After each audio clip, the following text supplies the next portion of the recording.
MPs को जैसे मंदिर में मूर्ति होती है वैसे मूर्तियां बना रखी हैं और ओबीसी की वहां पे मूर्तियां भर रखी हैं, मगर पावर बिल्कुल नहीं है।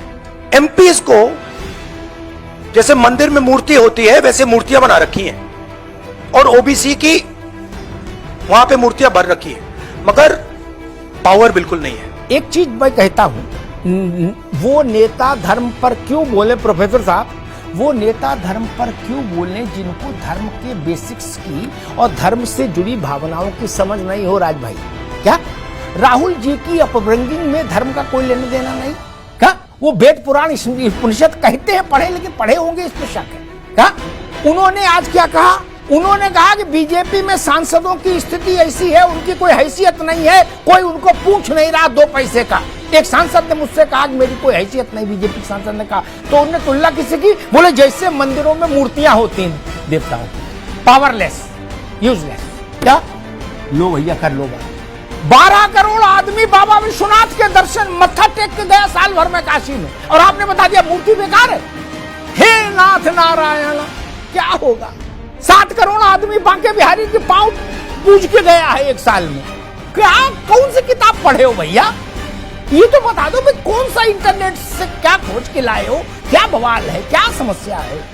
प्रोफेसर साहब, हिंदुस्तान में ये कौन कहने का दुस्साहस कर सकता है? इस देश ने मूर्तियों की रक्षा के लिए प्राण दे दिए। पता ही इतिहास आपको?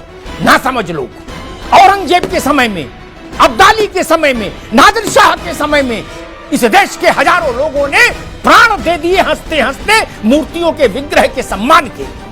और प्रोफेसर साहब एक बात गांठ मान लीजिए, ज्ञान वापी में कुएं में बाबा विश्वनाथ का सेवक, आचार्य, पुजारी शिवलिंग लेकर कूद प्राण दे दिए थे, समुद्र कुएं में समा गया था शिवलिंग की सुरक्षा।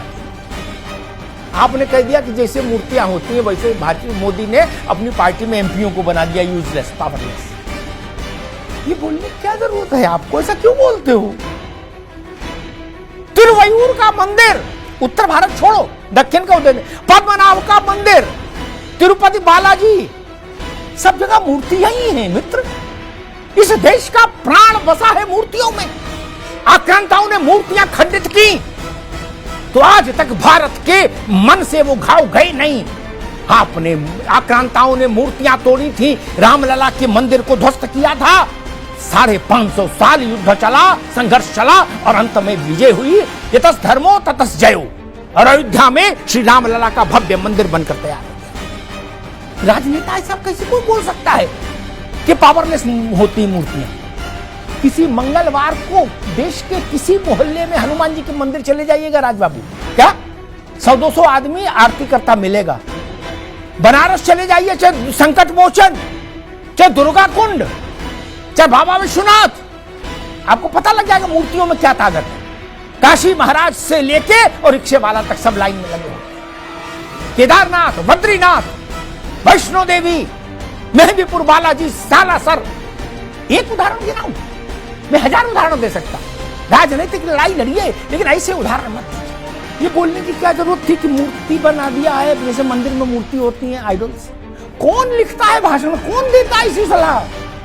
सब लोग मिलकर पहले इसी की खोज करो, कैसे भाषण कौन देता है, बताइए। इसे उदाहरण कौन उनको समझाता है? स्वामी प्रसाद मौर्य की तो समझ में आता है, चलो उनकी समझ कम हो सकती है मौर्य की। राहुल गांधी देश विदेश घूमे, अभी राहुल गांधी ने एक बात और कही थी, प्रोफेसर साहब आप तो प्रोफेसर हो, राहुल जी ने एक बात कही थी कि मैंने वेद, उपनिषद, स्मृतियां, पुराण सब पढ़े। ओपी सिंह जी, सब पढ़ने के बाद अगर ये नतीजा निकला कि मूर्तियां बेकार हैं, तब तो बड़ा मुश्किल है भैया। और अंत में कहूंगा, वृंदावन में रहना है तो राधे राधे कहना है।